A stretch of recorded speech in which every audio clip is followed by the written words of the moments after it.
But this is the one that we need, so we're going to take this upstairs. It's a strange thing how difficult it can be to actually see a bronze bust. There's just so much art history, familiarity, and pop culture that sets up a screen, making it nearly impossible to see the very thing that's in front of you.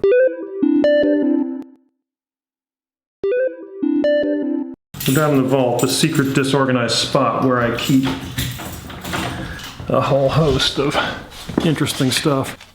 This is where I store my robotic drum kit, among other things. But this is what we came for.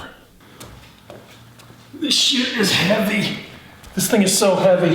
I had the idea of looking at it before taking it to the foundry, but that seems just stupid. It's like a 5-part mold. Up in here, in the voids, there are other pieces of plaster that are holding the rubber in place.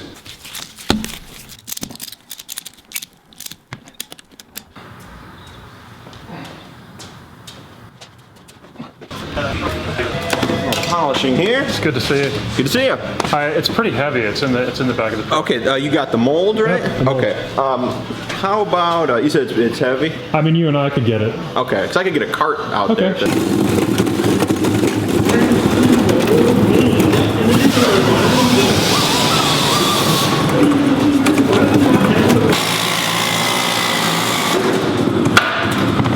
How's it going?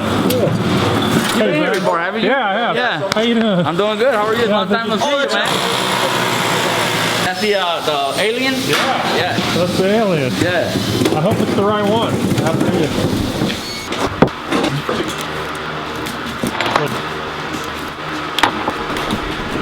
Yep, loose pieces. It's a dart slash mic. That's the right one. Maybe mic. It's a process of slushing the mold, kind of what you were saying, agitating it around, but to make sure we get really consistent surface thickness, surface quality to it, what we'll do is take a couple of coffee cans with our wax, and we'll get those kind of setting up. So as they're cooling, we'll kind of use them. But Ben has a perfect eye for that. He knows right kind of where we want it. Yeah. And we'll take a paintbrush and actually paint the thickness inside of each half opened up. So we'll have them all prepped to go. We'll have our release on there. We'll have both sides. And it's usually a process of going back and forth, kind of as the wax cools. It'll thicken itself, and then we add that layer onto the inside. It'll be kind of messy all on the edge. We'll take a blade and kind of But you do it open first. Open first, and it all has to happen fast because the timing has to be good with the wax. We'll get this all cleaned up so these will, the parting lines will seat really nicely. Put them together, and then at that point we'll slush it. So we'll put them together, ratchet strap or bolt it, and then we'll take some more wax, kind of pour it down the one edge, and it'll be, we'll manipulate the mold around to make sure we're resealing those two halves together. When the wax is nice and chased, refined, everything looking pretty good, bring you in, just your really precise eye will tell us how we did. Yeah. And then the same thing with the bronze. After the casting, come in, check it out. And even because the sandblast or something like this, pre-patina would go pretty quickly, we could bring you in after the surface finishing is done to, make sure you're happy with it, and then that'll be an opportunity to refine, change anything we need before we go into patina. You want the same color as last time? Exactly. It's green. And you remember what it was? Yeah, mint green. Yeah. Man, you're amazing, dude. These pieces are custom cast. They must fit perfectly to the next piece down the line. So for example, this is a section of shoulders. If this section doesn't come out, it throws off the head, it throws off the arms, it throws off everything. So we try to take extra precautions. This is a big one, so even if there is a slight miscast, you'll have just a little flashing appear, and it'll kind of hold that shell in place. Is this the sprue tree? Or? So this is the sprue here. Yeah, we will almost always do, internal sprueing, or gating, we'll call it too. So this is our cup here, the solid wax. All of them have a mechanical hook in there, so we can get that, That's actually weight. metal then? So this is metal, and there's a metal plate inside of the wax cups that we cast, so it's nice and strong. So everything hangs from there, and then these are the wax gates. All of this will get cut off, so the piece that is actually part of the casting is cut off right about there. So I graduated from the School of the Art Institute of Chicago, where I did all sorts of art making there actually, but a lot of what I learned specific to the foundry, I was very fortunate to learn on site here. So the previous owner, I apprenticed under him for almost 2 years, and kind of from day one forced myself to like, all right, get down to the sandblaster or the chiseling and really get the hands-on experience in every aspect of the business possible, just so I know what goes into it. The wax is done, so I'm gonna go proof and approve the wax this morning at the foundry. Yeah, that is exactly what I was going to ask you, because right now he looks like he's leaning forward. Yeah, it's leaning forward. Yeah. So it's got to go that way, like that. Right? Yeah, exactly. Yeah. And then I gotta cut my name into it. Yeah. Yeah. See how this right here? Yeah, it's deformed or something? Yeah. So we just have to, I just have to cut that, Okay. bring it out, and then fill it back. All I got to do is just like cut it right here, Yeah. like that. Okay. And then I got to open it obviously, and then kind of fix it again. Okay.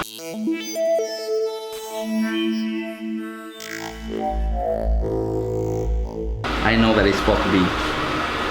That looks beautiful, man. Thank you very, very much. I'll get out of your hair. Okay, I'm gonna cut it apart and All right. and fix it. Right.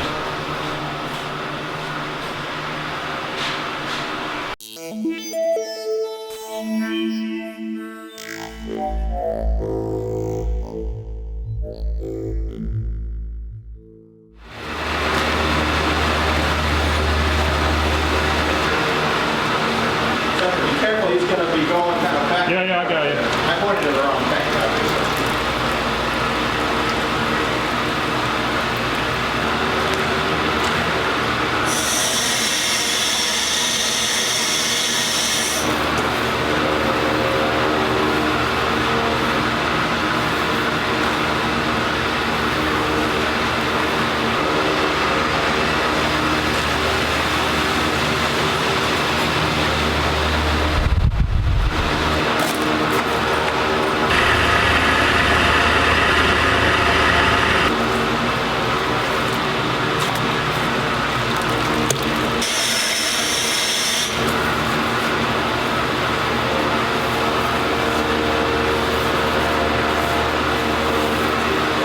So inside of here are the hollow forms of your wax. So they're very, brittle still on the inside. And what we're doing is creating that ceramic coating on the outside. So we're just looking to get to the correct thickness so that basically it will contain the bronze.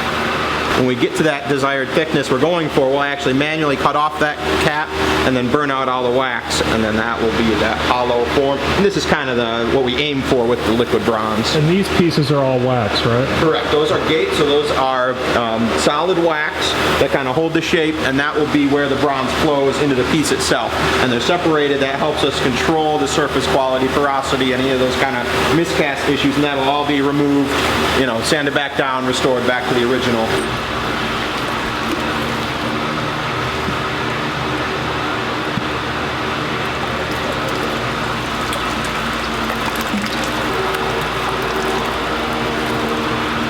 The green stuff? Yeah. That's the ceramic. The wax is inside here.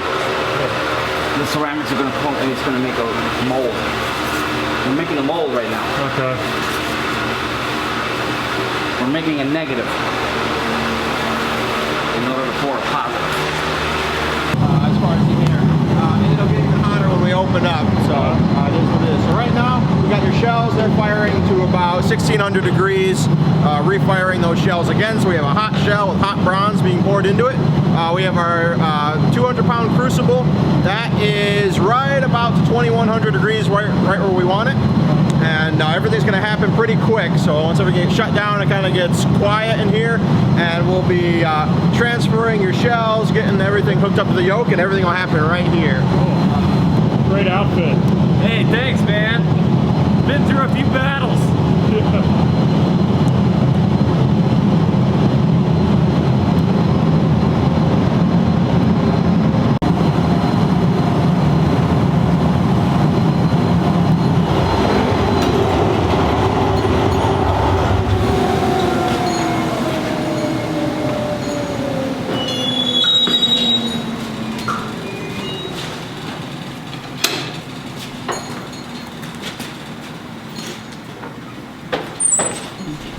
Yeah, wait a second. It's all for you, bud.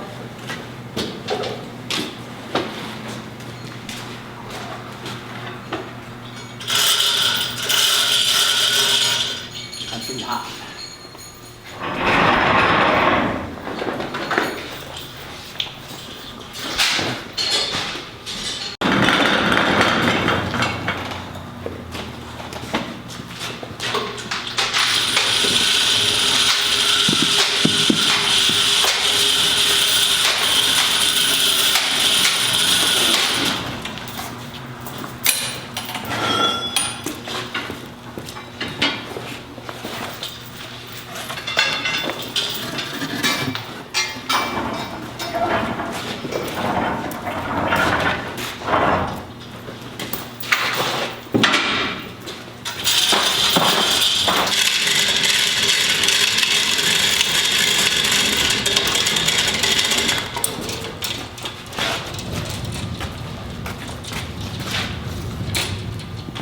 All right, fire in the hole.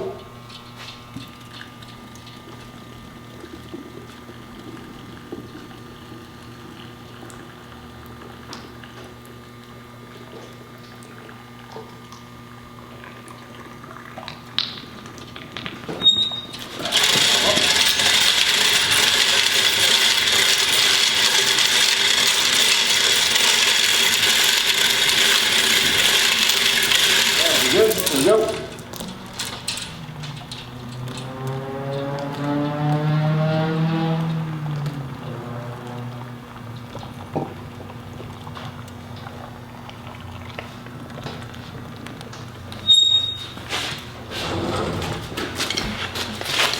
Look at that tall one, man. Bring it up for me, Kellen. Up. All right.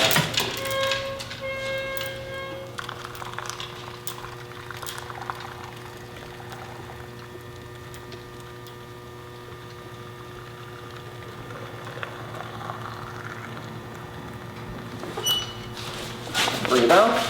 One down.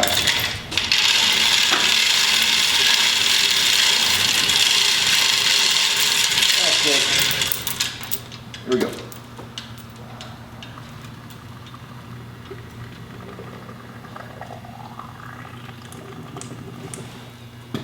Get it on. A little bit more.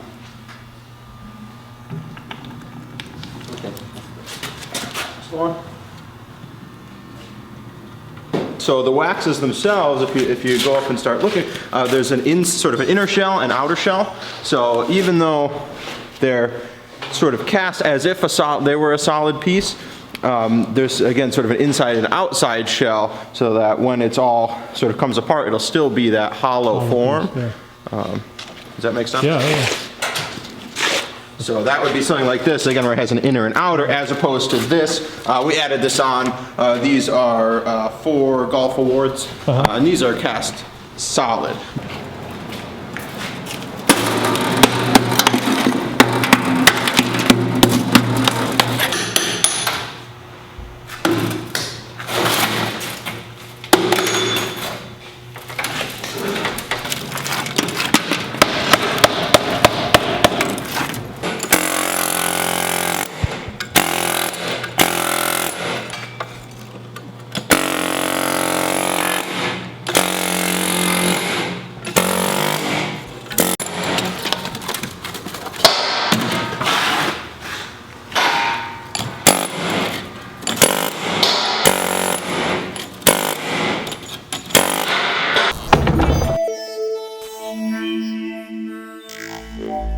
So at this stage we're going to be doing the sandblast, and after the chiseling it's mostly cleaned off. You'll see that especially inside some of the recesses and things we still have some shell on there, and then in order to not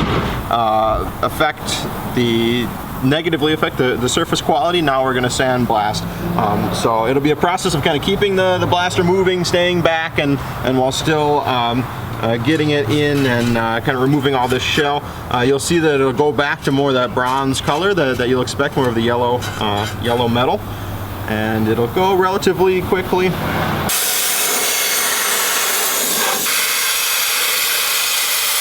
Kind of lean through. Yeah, okay. Like that might work. That's right, yeah.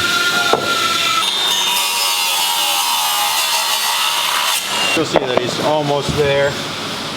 Just a matter of getting past those last couple little areas, but it's already loose enough to almost come.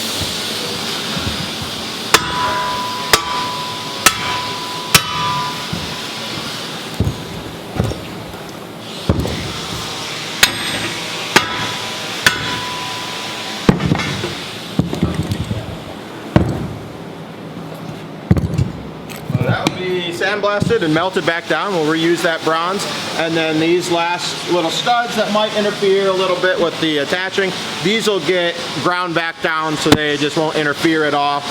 Then we'll chamfer this edge just so that the weld goes really nicely into it, and that's it. That's pretty much it.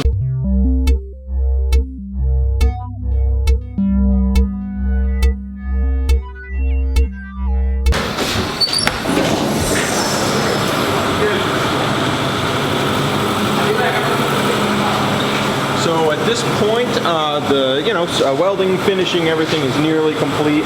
We'll use the same formulation of bronze, so it's a silicon bronze. We use silicon bronze welding rod, and it's just a matter of that welding rod being thinner is why it melts faster. Oh, but it's exactly the same. It's the same formulation, and that makes it so we have as close as possible a density. When you weld, the weld will actually get more dense.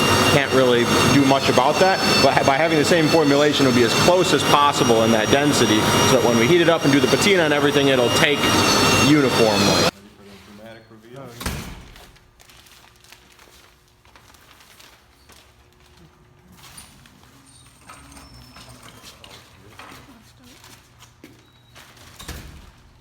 Like that, or you can, after we wax it, set up, then you can go in with a really soft cloth and kind of coax out that shine. Okay, the one that I know that they